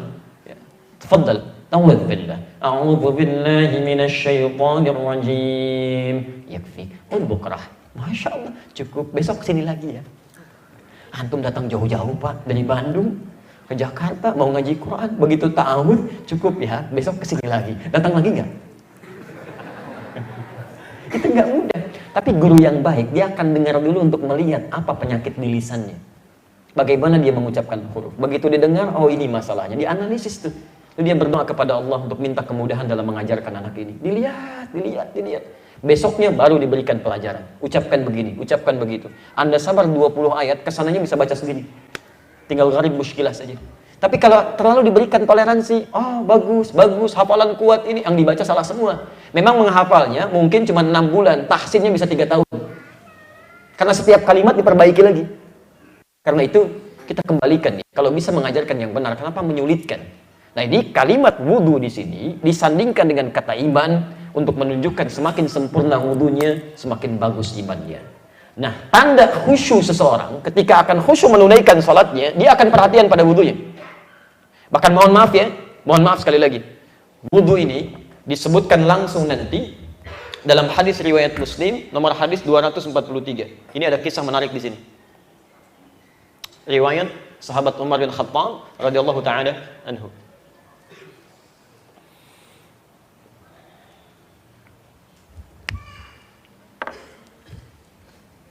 Umar mengisahkan ada seorang lelaki di zaman Nabi selesai berwudu, dia sudah wudu.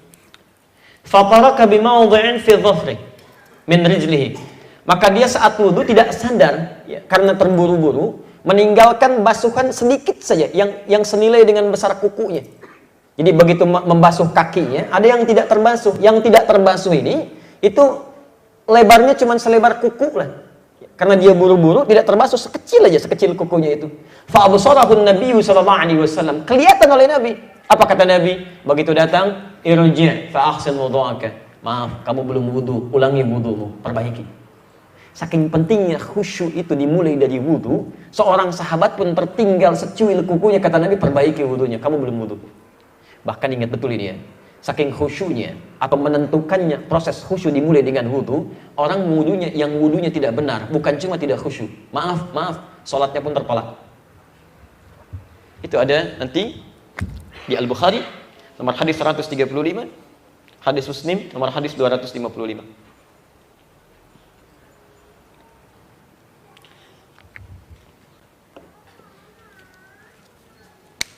La tuqbalu salatu man ahdatha idza lam yatawadda. Tidak akan pernah diterima salat orang yang punya hadas sebelum dia berwudu dengan benar. Jadi jika ada seseorang kemudian salat ya, dengan wudu yang tidak benar, sekalipun dia tidak punya hadas, wudunya tidak benar, itu kalimatnya jelas, la tuqbal, salatnya enggak diterima. Bahkan Nabi meminta mengulang. Ya, Nabi meminta mengulang. Jadi saat kita menunaikan wudu ini bukan sekedar kita menghadirkan proses pengantar pada khusyuk, menyiapkan diri untuk bertemu Allah, tapi juga nanti akan menentukan kualitas salat yang kita tunaikan.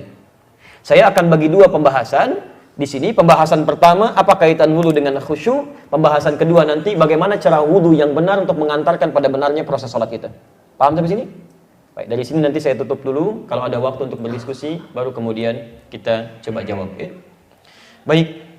Teruskan Quran surah kedua ayat 46 ujung ayatnya. Ya Allah, kenapa saya mesti memilih pakaian terbaik kemudian mencoba menyempurnakan wudu dengan baik? Alasannya, maaf, wa annahum ilaihi raji'un. Wa annahum ilaihi raji'un. Allahu akbar. Awas, ini intinya. Kalau kita mendengar kalimat raji'un, yang terbayang apa? Baik. Inna lillahi wa inna ilaihi raji'un. Baik. Orang khusyuk itu orang yang mempersiapkan diri akan menghadap kepada Allah. Makanya panggilannya ketika dipanggil, panggilan menghadap. Ya. Adzan. Saat kita dipanggil salat kan ada adzan ya. Baik. Siapa yang panggil? Allah. Baik. Saya kasih contoh misal. Pak Dodi dipanggil Allah. Apa artinya? Masya Allah, kita 5 kali dalam sehari minimal dipanggil oleh Allah, diingatkan, mungkin kamu meninggal, mungkin waktu kamu hari ini, ayo, dipanggil Allah. Kita tidak tahu kapan panggilan itu akan menghadirkan panggilan untuk selamanya. Setiap dipanggil, tiap hari ada panggilan. Panggilannya bukan panggilan biasa, bahasa Qur'annya wa annahum ilaihi raji'un. Kenapa kamu mesti menyiapkan pakaian terbaik? Kemudian siap-siap dengan wudu dulu. Kata Allah sederhana, karena barangkali saat sholat itu sholat terakhir kamu. Mungkin kamu wafat. Gak ada keadaan terindah menghadap Allah kecuali dalam sujud pada Allah Subhanahu wa ta'ala. Makanya diminta pakai pakaian terbaik, wudu dengan sempurna, ya, supaya saat meninggal nanti pakaian-pakaian terbaik. Masya Allah sudah dalam keadaan berwudu. Dan kaitannya dengan khusyuk, ya, saat Anda akan menunaikan sholat kalau ingin khusyuk, bayangkan itu menjadi sholat terakhir yang akan kita tunaikan. Itu cara khusyuk pertama. Rasakan bahwa sholat itu menjadi sholat terakhir yang akan kita tunaikan. Ini cara khusyuk yang pertama. Prak sholat. Ya. Jadi Anda ketika mendapat panggilan dari Allah, Allahu Akbar, Allahu Akbar. Ya Allah, dipanggil Allah. Mungkin saya dipanggil untuk selamanya. Cepat. Jangan tunda. Makin Anda tunda, mungkin maut datang lebih cepat, kan? Udah wudu dulu. Nanti kita ajarkan cara wudu yang baik. Setelah itu Anda siapkan pakaian yang paling halal, ya. Bukan yang paling mewah, yang paling halal kenakan. Sehingga saat begitu Anda sholat, tiba-tiba Anda meninggal, Masya Allah, dengan pakaian paling halal. Ada wudu yang terbaik ditunaikan. Rasakan, begitu Anda mau memulai sholat, rasakan mungkin ini sholat terakhir saya.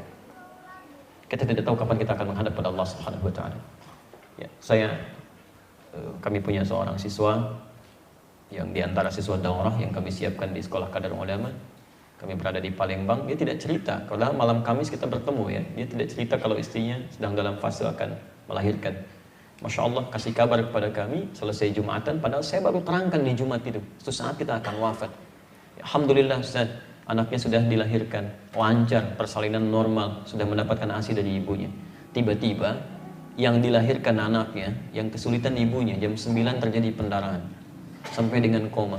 Sampai dengan saat suaminya Jumatan dipanggil oleh Allah Subhanahu Wa Taala. Untuk keluarga yang saya kenal sangat soleh, orangnya baik, istrinya soleha, dia bercadar juga, Masya Allah, luar biasa lah. Dan sangat luar biasa tampilan kehidupannya itu. Saking sayangnya Allah pada perempuan ini, sudah kamu merindukan wafat yang sangat indah. Sudah kamu wafat dalam keadaan jihad saja. Bukankah jihad perempuan saat melahirkan? Wafatnya syahadah, dalam keadaan dia berjihad. Masya Allah, hidupnya luar biasa, diisi ta'lim. Itu suaminya sederhana Pak, cuman jualan kebab, gitu kan? Dia mau belajar, tapi waktunya nggak terbuang. Dia belajar hadis, belajar talaki, belajar macam-macam, belajar Quran. Satu keluarga tuh datang, ya, dan hidupnya indah. Hidup dalam keadaan yang terbaik, meninggal pun wafatnya syahadah, itu yang paling diharapkan. Tiba-tiba wafat di hari Jumat dalam keadaan suami Jumatan, wafatnya dalam keadaan syahadah, diambil oleh Allah Subhanahu Wa Taala. Indah, persiapannya lengkap semua. Suami sholat, istri dalam keadaan setelah melahirkan, selesai. Indah, kita nggak bisa pilih kapan kita akan pulang. Tapi Allah berikan kesempatan pada kita setiap hari untuk memperbaiki diri. Kita nggak tahu. Makanya kata para ulama, kalau Anda terpikir untuk berbuat maksiat, bayangkan mungkin wafat saat itu. Itu untuk mencegah kita berbuat salah.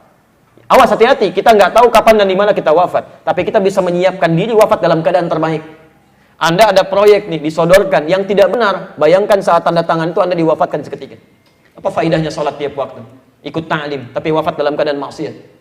Makanya saat akan sholat, itu panggilan Allah. Begitu Allahu Akbar, Allahu Akbar. Allah panggil saya, bagaimana kalau sekarang waktunya?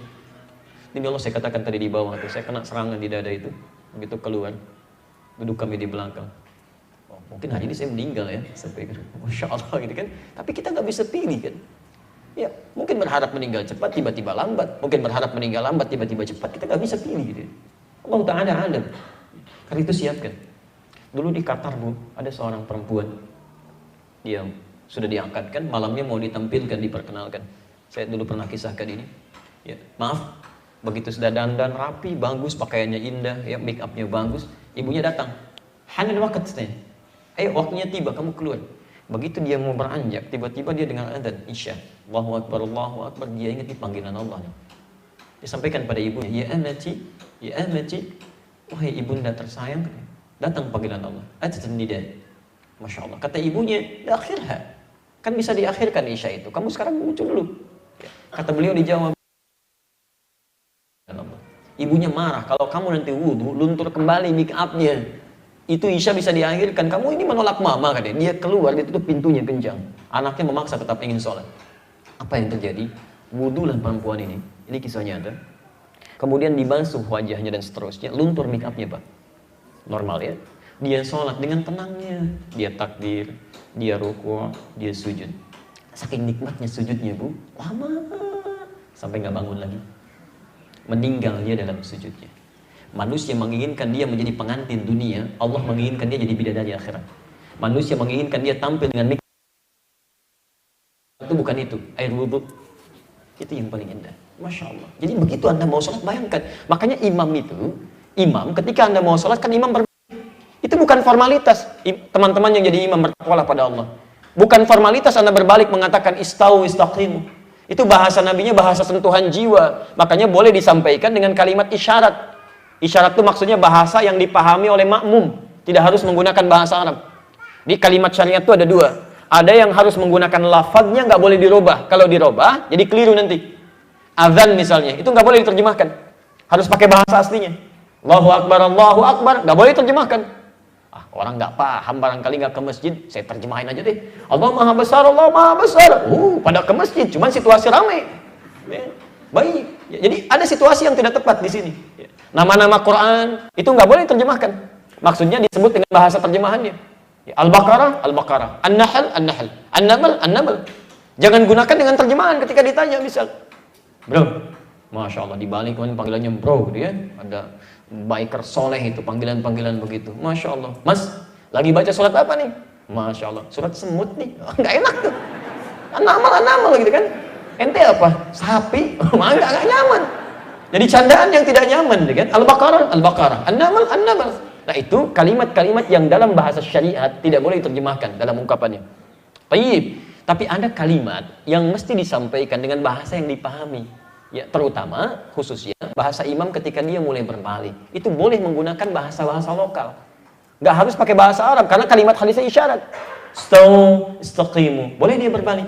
Pertama lihat dulu wajah-wajah orang sholat. Untuk memetakan nanti surat apa yang dibaca sesuai dengan kemampuan berdiri makmumnya. Barangkali ada yang sedang transit, ada yang sudah tidak kuat berdiri lama. Dilihat, nanti dibaca surat yang sesuai dengan kemampuan berdiri makmumnya.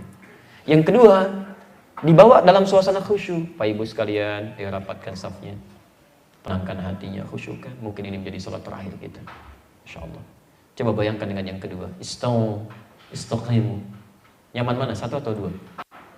Satu, karena kita paham dengan kalimat yang disampaikan. Boleh Anda satukan? Boleh. Makanya ketika di bawah suasana itu salatnya enak. Ya, nggak harus terjemahkan.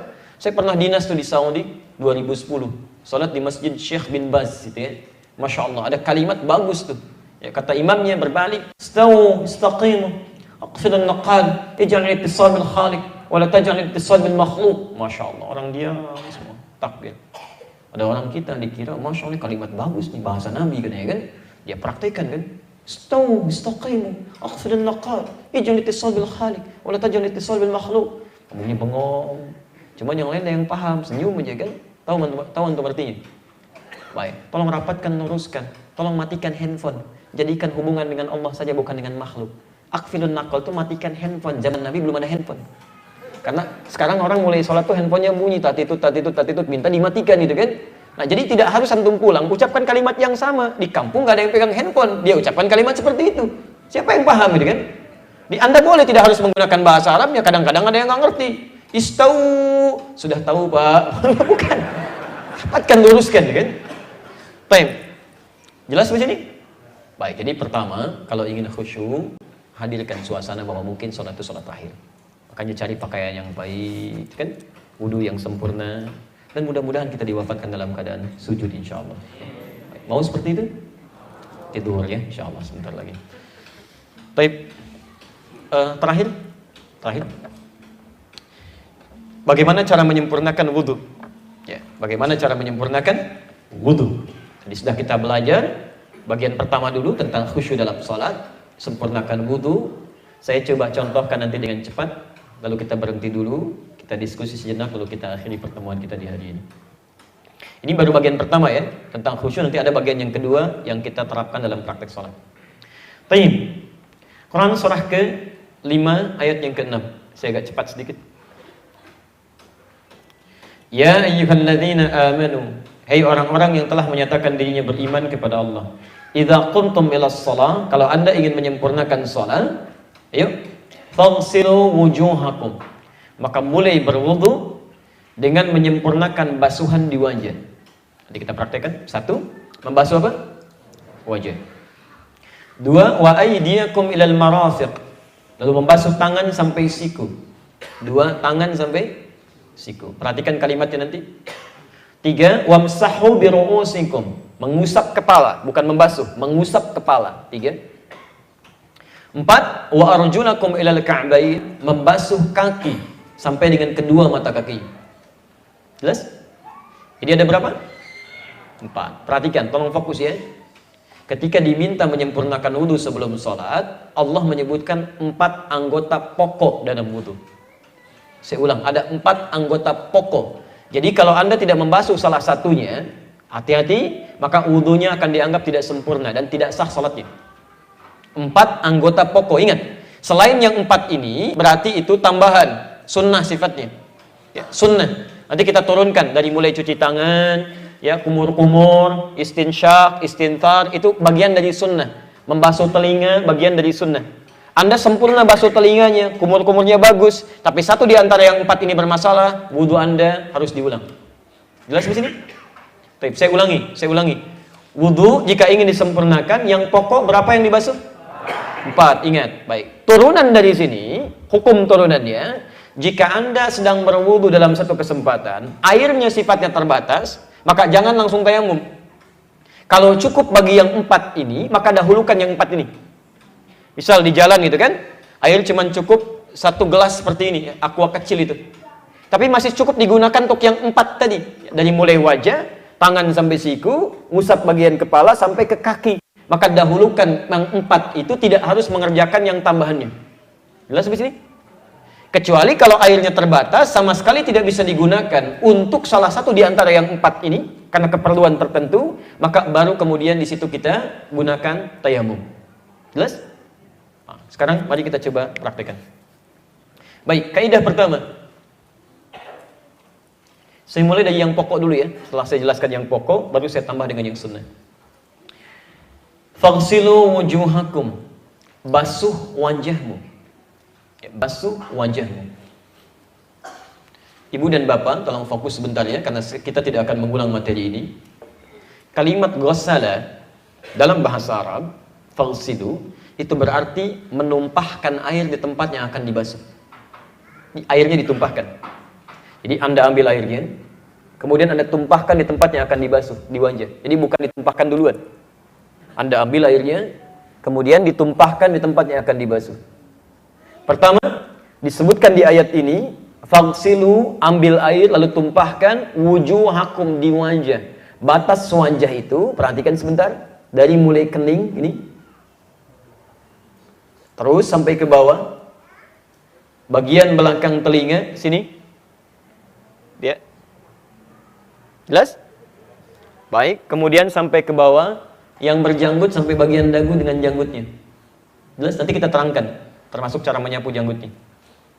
Saya ulang, dari mulai kening, turun ke bawah, termasuk mata sini, ya, terus sampai bagian belakang telinga di sini, ya.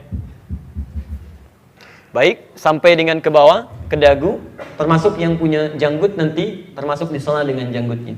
Paham sampai sini? Halo, paham? Baik, kalau sudah paham, mari kita mulai contoh prakteknya. Perhatikan, faghsilu wujuhakum, ambil air, tumpahkan di wajah. Bagaimana cara menumpahkan dan membasuhnya? Pertama, kita ambil seperti biasa. Ya, tolong jangan berlebihan ya. Tolong jangan berlebihan.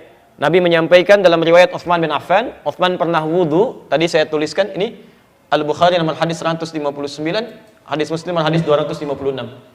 Ini judul hadis terakhir. Dari sahabat Utsman bin Affan radhiyallahu taala anhu, dikisahkan oleh budak beliau atau khadim beliau namanya Hamran. Ya. Kata beliau, karena Utsman bin Affan radhiyallahu taala anhu adalah Utsman bin Affan radhiyallahu taala anhu afragha yadayhi fil ina.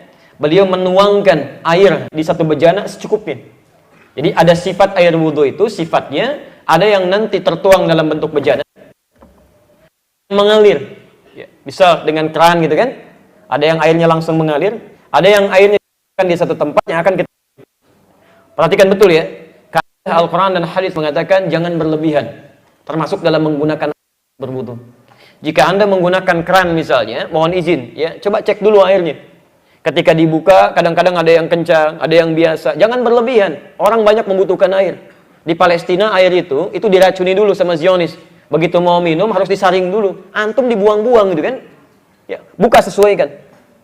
Sesuai kebutuhan.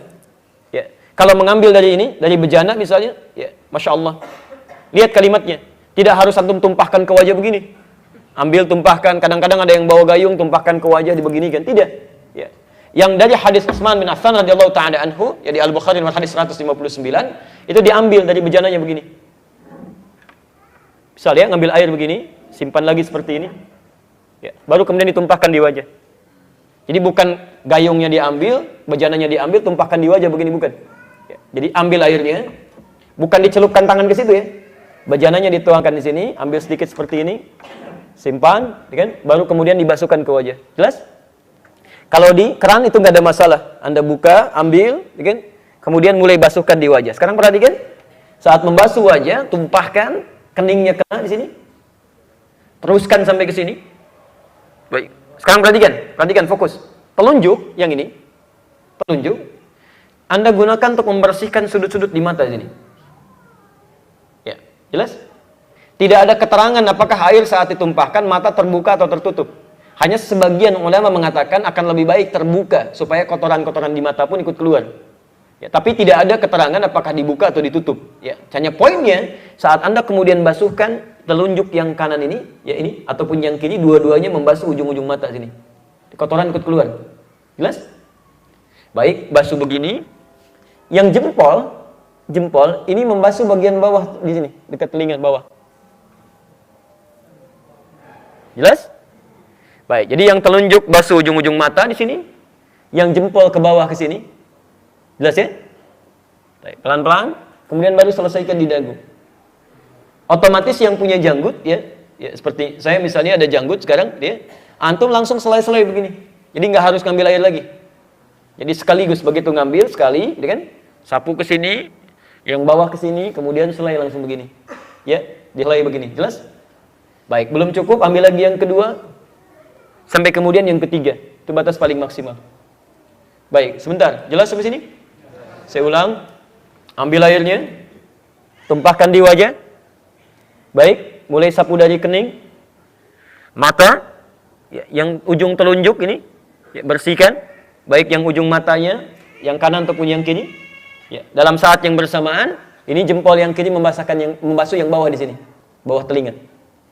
Terus sampai dengan ke dagu, yang punya janggut diselai begini. Jelas sampai sini? Baik, lakukan 2 kali, paling maksimal 3 kali. Ya, jangan lebih dari 3 kali, batas maksimal 3 kali itu. Maksudnya begini, bahkan 3 kali pun, itu maksudnya tidak harus 3 kali. Maksudnya kalau sekiranya dengan basuhan sebelumnya dirasa belum cukup. Karena Nabi sering juga wudhu dengan 2 kali. Di begitu kali dirasa belum cukup, yang kedua supaya air meresap dan masuk kepada seluruh anggota tubuh wudhunya. Belum cukup sekali, yang kedua 2 kali. Belum cukup 2 kali, baru yang ketiga. Tapi kalau Anda lakukan nambah dari 3, kata Nabi, faqad asa Abul Qasim. Dia telah melanggar ketentuan Abul Qasim, yaitu Nabi SAW. Maksudnya terlampau berlebihan di sini. Kalau Anda punya masalah kotoran di misalnya, Anda bisa basuh lebih dulu, ya, bersihkan dulu. Masih kotor nih, Anda bersihkan lagi, tidak. Bahkan basuhan pertama Anda basuh sampai dengan baik, ya. Selesaikan dulu. Kedua, basuh lagi sampai dengan rata lagi, baru yang ketiga. Dan untuk janggut tidak harus mengambil terpisah, tapi seketika bisa langsung diteruskan untuk dibasuh. Ya. Jelas di sini? Dan mohon ibu sebentar ya, teman-teman untuk laki-laki, janggut di sini, ya, bagi laki-laki itu sunnahnya merawat, bukan menumbuhkan, ingat, merawat. Karena hadisnya nanti kita bahas lebih jauh nanti ya di lain pertemuan. Hadis tentang janggut itu asalnya ada orang pulang dari Persia menghadap pada Nabi, katakan, ya Rasulullah, orang Persia nggak berjanggut. Kata Nabi, kamu berjanggut.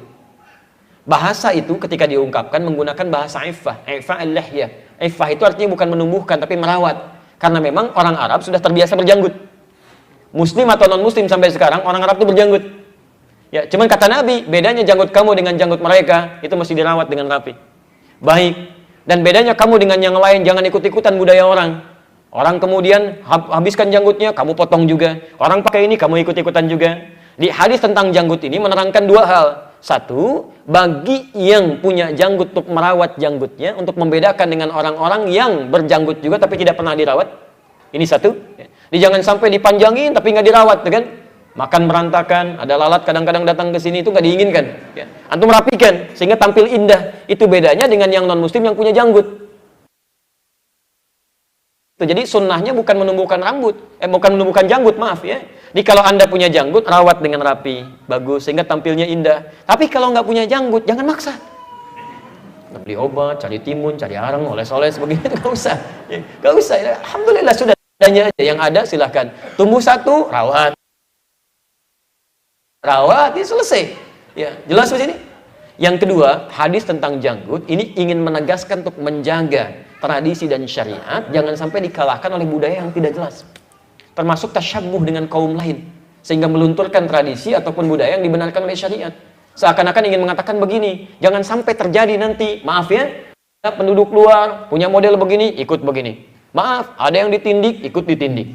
Ada yang dicat, ikut dicat, gitu kan? Ada yang dibolongin, ikut dibolongin. Nabi menginginkan jangan sampai seperti itu. Saya ingatkan para pemuda sekarang ya, pemuda-pemuda terutama yang itu yang dibolongin telinganya satu. Itu di negara asalnya, itu homo itu. Orang homo dibolongin satu. Kalau satu lagi dibolongin, itu tandanya homo yang ini sudah bergaul dengan homo yang lain. Kadang-kadang orang nggak paham. Hadis itu menerangkan suasana tadi. Ya. Jelas ya? Jadi basuh, selesai sampai bagian pertama. Jelas di sini? Baik. Yang kedua, wa aydiyakum ilal marafiq. Wa aydiyakum. Kalimat aidia itu tangan.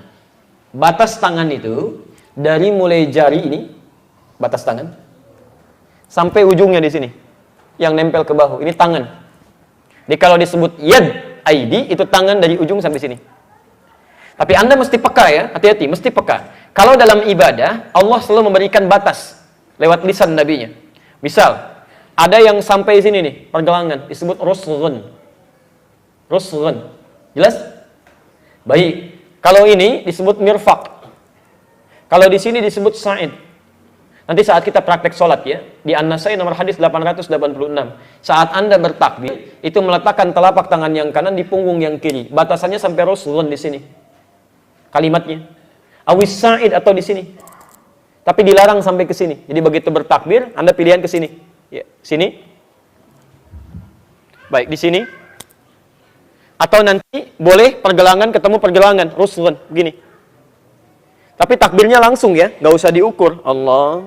Jadi Anda begitu takbir langsung begini. Ya. Atau lewat sedikit disebut sa'id, tapi jangan sampai seperti ini ke sini. Itu tidak dibenarkan. Jelas? Taib. Nah, dalam berwudu itu dibatasi dengan mirfaq. Mirfaq itu siku di sini. Sekarang perhatikan, ini